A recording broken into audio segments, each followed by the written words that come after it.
Here is a question. Speak about the sky.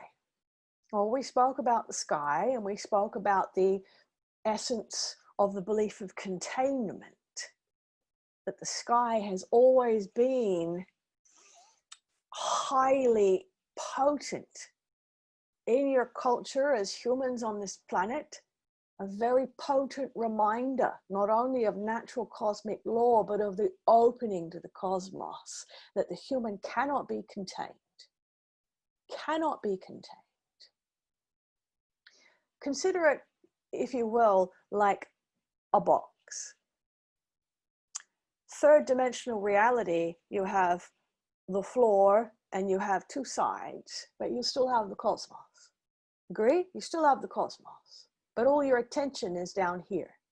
But that open sky is always there to remind you that perhaps there's more about your nature that is related to that than these three sides. Mind, body, spirit. This is where the focus is for humanity, agree? And yet what else? Cosmos. Because even what you believe to be spirit has been embedded deeply within these walls. Now, fourth dimensional reality is when suddenly the third dimensional reality is contained. Yes. So even when you think you have an opening to cosmos, there's a ceiling on it. You can't actually return to the knowing of your own cosmic self and the knowing that you are subject to cosmic law. We are enjoying this story time with you very much. So when you have fourth dimensional reality, suddenly you have a ceiling as well. And so when you die or when you move beyond your physical experience, now there's all of these other things to contend with. Now there are more laws. Now there are more levels. Now there are more requirements. Now perhaps you have to come back and do everything again. Now perhaps there are what you call astral experiences and planes. Very interesting. It's the complete containment of the human experience. So what is fifth dimensional reality, blessed ones? Fifth dimensional reality. What happens when all sides are contained? What happens? Fifth dimensional reality, blessed ones, is when you realize that there's a door sitting here that you can actually move through. Yes, that you cannot be contained. Fifth dimensional is when the door appears and you walk into the next room. That's a paradigm shift. That's why fifth dimensional reality is a bridge into a new experience, a bridge to the new earth, a bridge back to multidimensionality, just as the not knowing is the bridge back to the knowing. So play with it. Play with this concept of what you believe the sky is. The sky was always being available for you in third dimensional reality, blessed ones. The belief with a fourth dimensional is that you never really escape the karmic cycle. You never really go anywhere. Is freedom even possible? Now, fifth dimensional reality, that's the door that was sitting there all the time, but you didn't have a key to open it.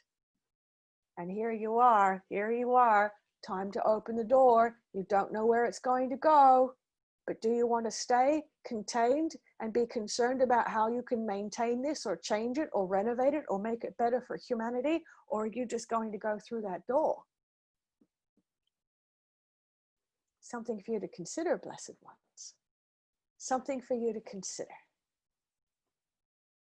So there's a lot of movement on the planet at this time, but the movement is not happening in a very physical way.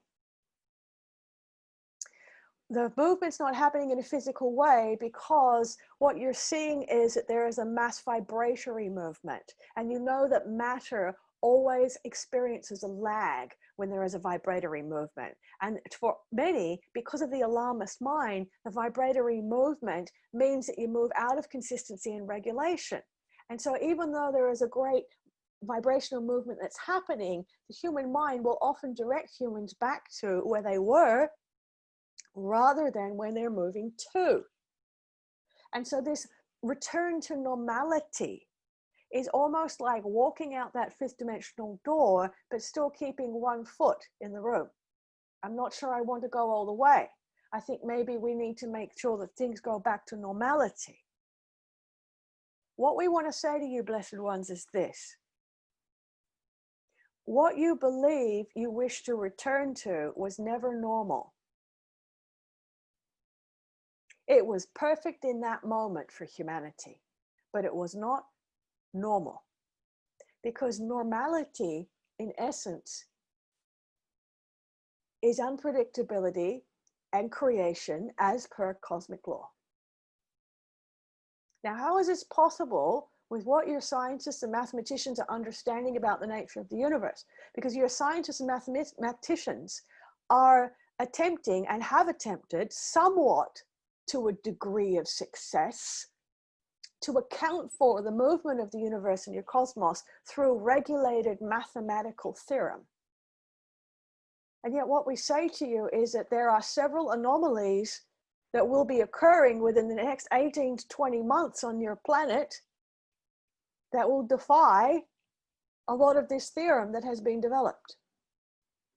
Because mathematical theorem for your scientists and physicists can only be contained and appear to be consistent within a consistent reality. And then as your reality changes, those views and beliefs must also change. And so it is a great time for rediscovery on your planet. It is a great time for new theory. It is a great time for new understanding. So when the sky is contained, it's very difficult to see any change. Very difficult to see any change. And yet the change we say to you is occurring in the next 18 to 20 months.